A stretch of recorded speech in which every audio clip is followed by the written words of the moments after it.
pero de algunos, si no están ahí, pues se hace esa oración constante, ¿no?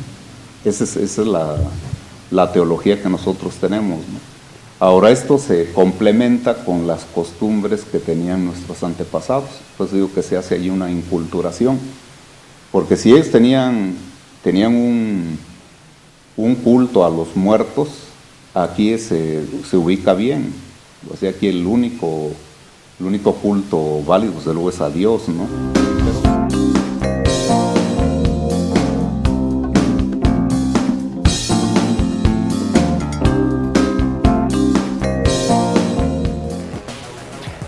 Ahí lo tuvieron ustedes, distinguidos televidentes, una entrevista a Monseñor Hipólito Reyes Larios, quien es el obispo de la Arquidiócesis de Jalapa, emitiendo sus puntos de vista. ¿Qué te pareció, querido doctor? Bueno, pues remarca lo que habíamos mencionado, el sincretismo, la tradición actual de lo que es Día de Muertos tiene su origen en raíces prehispánicas que cambian radicalmente con la llegada del catolicismo, las ideas cristianas, y tenemos o encontramos lo que celebramos el día de hoy. Sin embargo, yo creo que es importante señalar un poco más acerca de lo que eran realmente las raíces prehispánicas para ponernos bien lo que es la camiseta de una celebración puramente mexicana. Creo que será muy interesante y además regresaremos con una pregunta que a mí me llama la atención. No tengo idea si es la única religión que amalgama esto del altar o son otras religiones más, pero bueno, vamos a regresar a ello en un momento más. Vamos al primer corte promocional de esta noche, pero pues no le cambie, distinguido televidente. Esto es Noche de Debate, análisis a fondo. Recuerden nuestro tema, Halloween y versus Noche de Brujas, Halloween versus, Todos Santos. Algo muy interesante, una tradición que está muy arraigada en México y vale mucho la pena conocer un poco más de esto. Vamos al corte promocional, regresamos.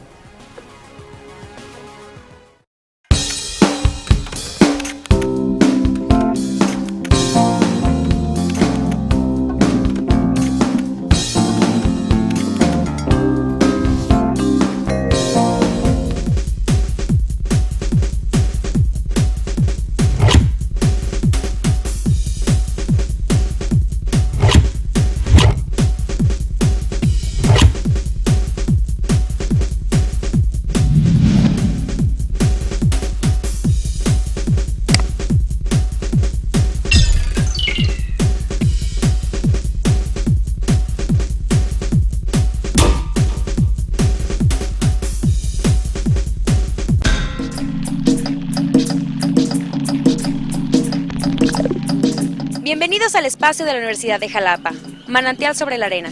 Significado en náhuatl del nombre que los toltecas dieron a esta ciudad. Fundada por grupos totonacas alrededor de 1313, recibe este nombre pues era abundante el agua que brotaba de las pendientes arenosas de sus barrios. En 1804, Alexander von Humboldt era naturalista alemán.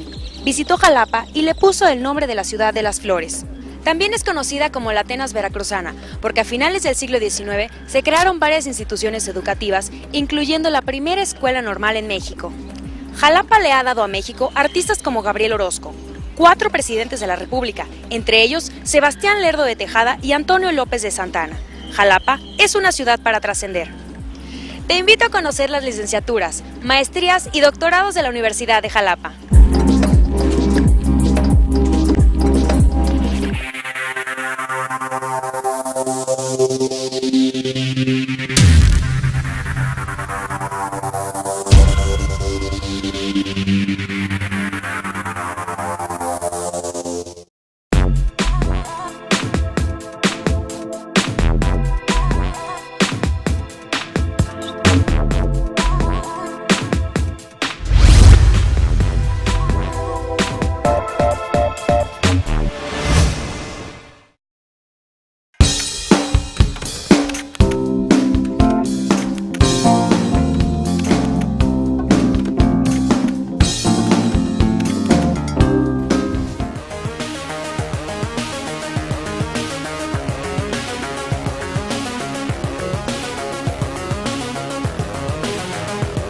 Ya estamos de regreso, distinguidos televidentes, gracias por continuar con nosotros.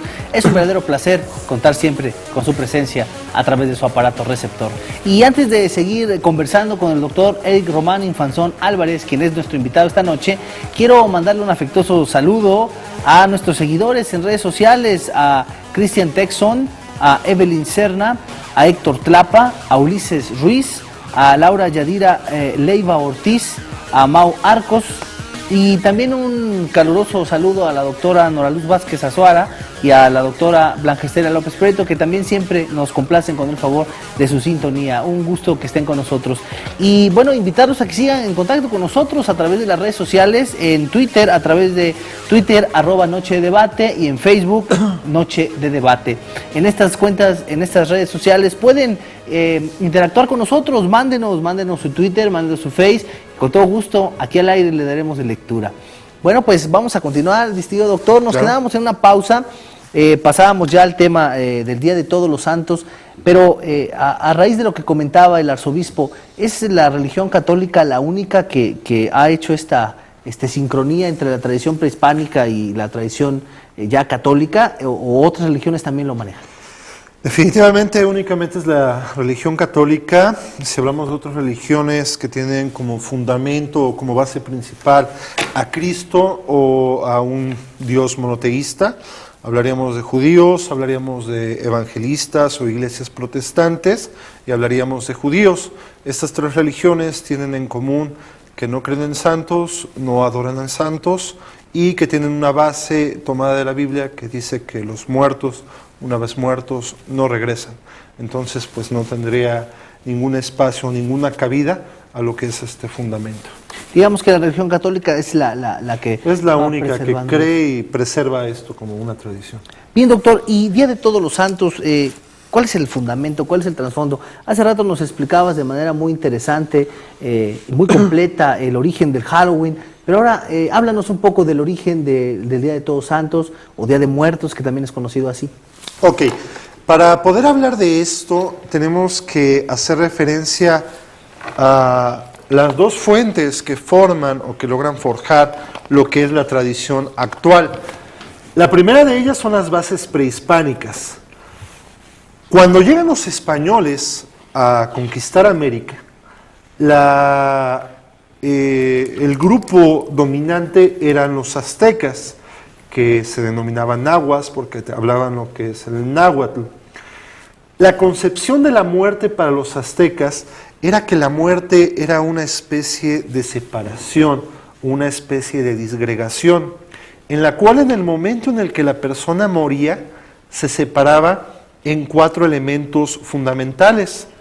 El elemento pesado, que era exclusivamente el cráneo, los huesos, los músculos y la carne, que esos quedaban vertidos sobre lo que es la tierra, y 3 elementos que ellos consideraban superiores. El primero denominaban tonali o cuatextli, que corresponde más o menos a lo que es el cerebro o a la cabeza. Ellos creían que esa parte debía de quedar en la tierra, porque ahí estaba la individualidad de la persona. Lo que ellos acostumbraban, algunos cremaban a sus muertos, otros los enterraban en algunas partes de su casa, lo que hacían era que sacaban esta parte o extraían esa parte, la guardaban en cajas y lo guardaban junto con las cenizas. La segunda parte, que era la más importante para ellos, era la teyolia, o llamada también yolotl, que era el corazón. Ahí residía lo más importante. Y esta parte, lo que era la teyolia, tenía que hacer un viaje a 4 probables lugares. A diferencia de lo que son las creencias cristianas, en las que se dice que una persona, una vez que muere, ya sea que vaya al sueño o duerma, ya sea que vaya al infierno, purgatorio, lo que sea, después de esta parte tiene que tender al descanso, a descansar completamente.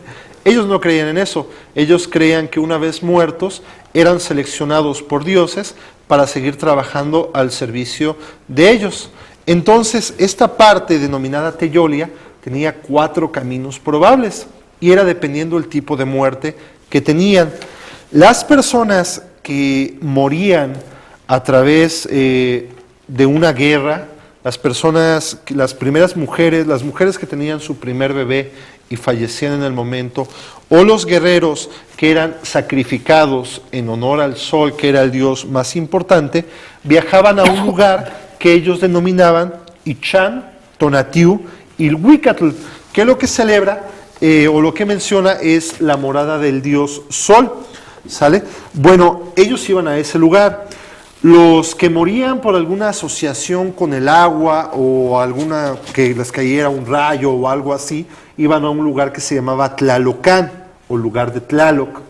Y había otras personas, las que morían comúnmente, tenían que ir al reino de la muerte, que se denominaba Mictlán, y tenían que atravesar los 9 lugares del reino de la muerte hasta llegar a donde residían los dioses de la muerte, la dualidad de la muerte, que es Mictlantecutli y Mictlancihuatl.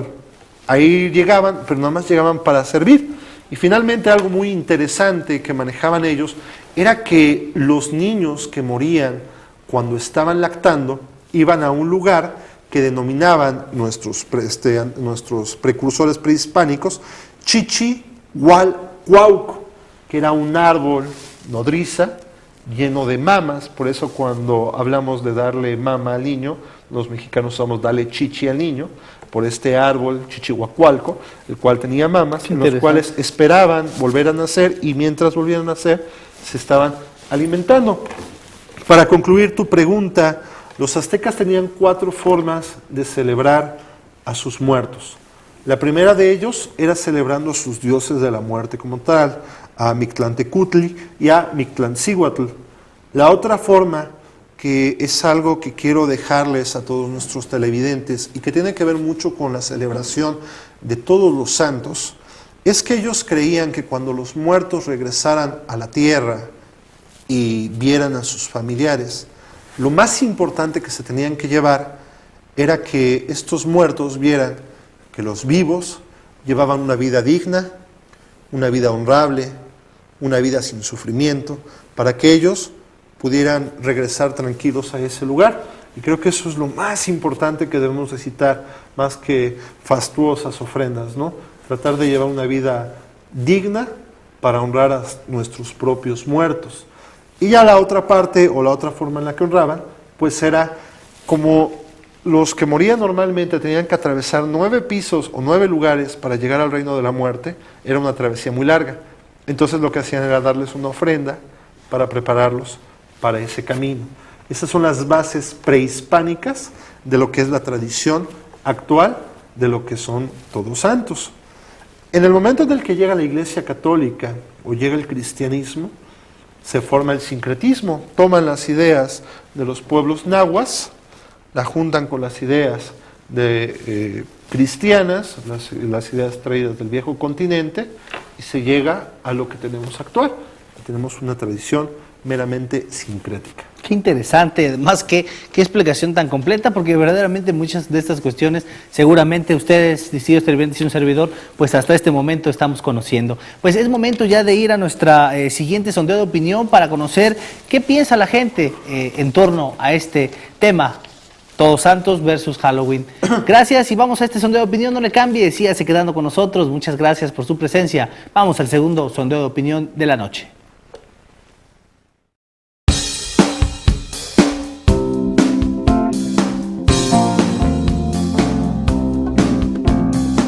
Pues sí, ya le hacen más caso al Halloween que al Día de Muertos. ¿Qué haces tú para conservar las tradiciones mexicanas?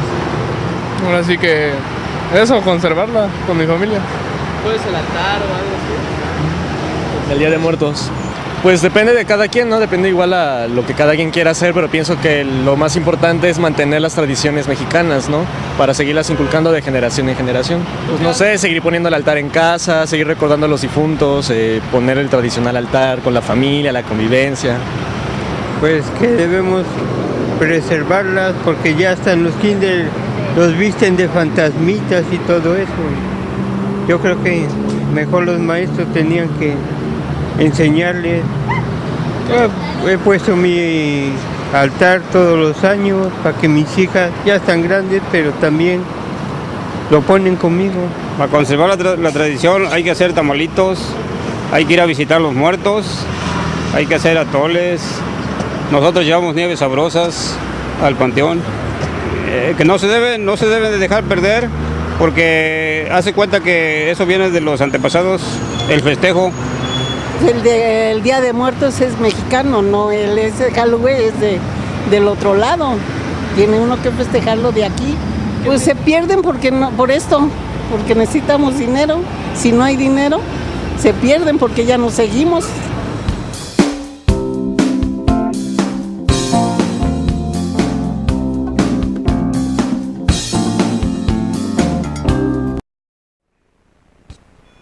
Ahí lo tienen ustedes, distinguidos televidentes, indudablemente opiniones muy valiosas y que siempre se van inclinando sobre todo al festejo de Todos los Santos. Pero hablamos también, escuchamos a la gente hablar sobre el altar, sobre el atolito, los tamales, el chocolate, el pan de muerto. Y creo que aquí viene la pregunta obligada. Distinguido doctor, ¿cómo se constituye el altar? ¿Qué partes lleva? Y sobre todo, ¿qué significado tiene todo esto del pan de muerto, tamales, chocolate y la flor de cempasúchil? Háblanos un poco de esto. Bueno, los altares cambian en su constitución dependiendo el área geográfica de nuestro país en la cual se celebra. Veracruz en especial tiene una gran diversidad en la forma de altares y en la forma de celebrar a los muertos. Voy a citar nada más 2 ejemplos de los más grandes. En la zona de la Huasteca, en la ciudad de Tempual, se celebra un festival que se denomina Xantolo, o Festival de Vivos y Muertos. Un festival muy impresionante. Y soberbio, y que le ha dado un gran impulso, gracias a Dios, lo que es gobierno del Estado, para fortalecer esta tradición. Y vamos a lo que es la zona totonaca, la zona del centro del país, lo que es Naulinco. Tenemos la celebración que se denomina la cantada. Si hacemos una comparación de los altares de Naulinco y los altares que encontramos en Tempual, vamos a encontrar grandes diversidades y grandes conjunciones o puntos en común. Las diversidades, van a ser el tipo de cosas que acostumbran a comer allá. Por ejemplo, acá tal vez en nuestra zona hagamos los tamales de masa cernida, mientras que por allá van a ser el famoso zacahuil, que es el tamal típico de aquella zona. Muy sabroso, por cierto. Pero llegando a los puntos de conjunciones, yo creo que es la flor de cempasúchil, que es una flor que se empieza a sembrar más o menos a finales de septiembre, principios de octubre, para que nazca en este momento.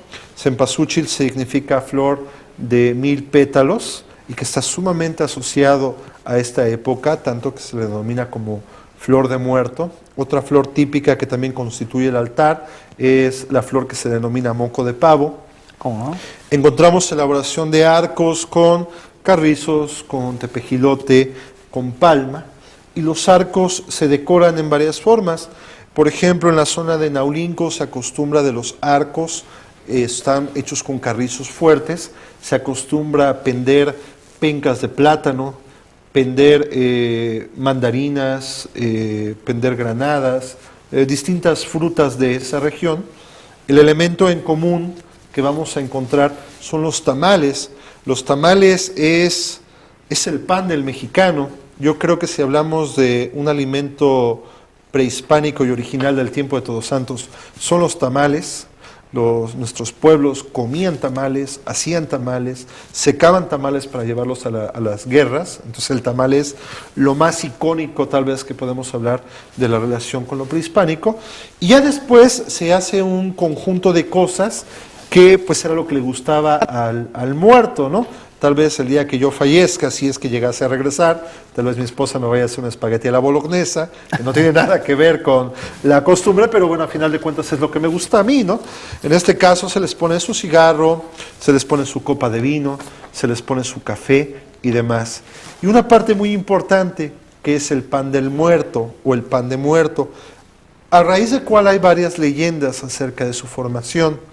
Una leyenda, que es la que más me gusta, habla acerca de que cuando los españoles se dan cuenta de la celebración o la forma en que celebraban a la muerte aquí en México, se dan cuenta que una de las formas de celebrar al Dios era sacrificando personas. Esto era aberrante ante la religión cristiana, que dice no matarás. Entonces lo que hacen para suplir este sacrificio que llevaban a cabo fue diseñar un pan de levadura en forma de muerto y suplían la sangre por azúcar en color rojo. Y ahí tenían el sacrificio o la alusión al sacrificio que hacían las personas prehispánicas en una forma no violenta, que es como lo hacen actualmente.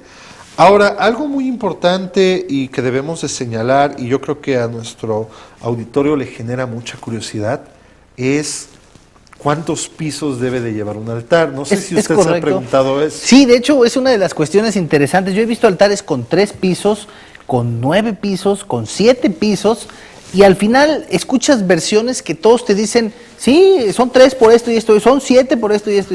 Pero, ¿cuál es la opinión que pudiéramos formarnos de ello?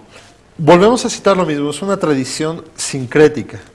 Si nos basamos exclusivamente a las raíces prehispánicas, serían 9 escalones, que representan los 9 pisos, las 9 partes que tiene que atravesar el alma de los que mueren normalmente para llegar al Mictlán. Tienen que atravesar 9 escalones. Si hablamos de la raíz católica o si hablamos de la raíz cristiana, hablaríamos de 7, que son los 7 pisos del infierno que cita Dante Alighieri en su famosa obra del medievo, La Divina Comedia. La Divina Comedia. Entonces, esos son los 2 puntos entre lo que son 7 y lo que son 9.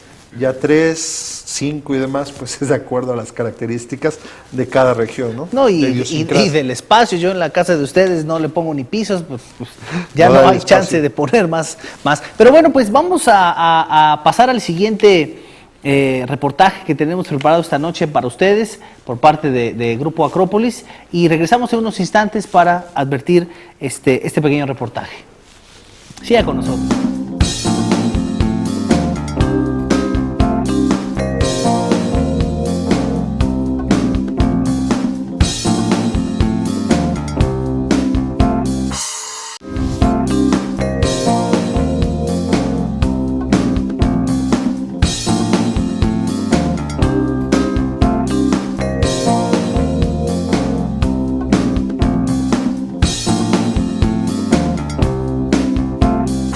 Bueno, lo que el altar representa, el arco de la parte de enfrente representa un varal, son 2 varales. Entonces el izquierdo representa a la mujer, el derecho representa al hombre.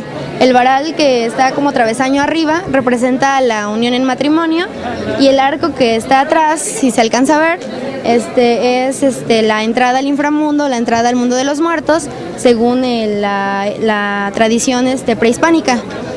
Según la tradición católica, es la entrada al cielo. El altar consta de 7 niveles, que son, cada escalón representa los 7 pecados capitales que debe superar una persona para poder llegar al cielo, según la religión católica. Y según la parte prehispánica, es que representa 7 niveles que debe pasar una persona o un muerto para poder entrar o estar con su Dios, para llegar a estar con su Dios. Les menciono esto de la religión católica y la parte prehispánica porque el altar es sincrético, o sea que une ambas culturas, que es la tradición que teníamos aquí en México, nuestros principios, nuestros orígenes, con la influencia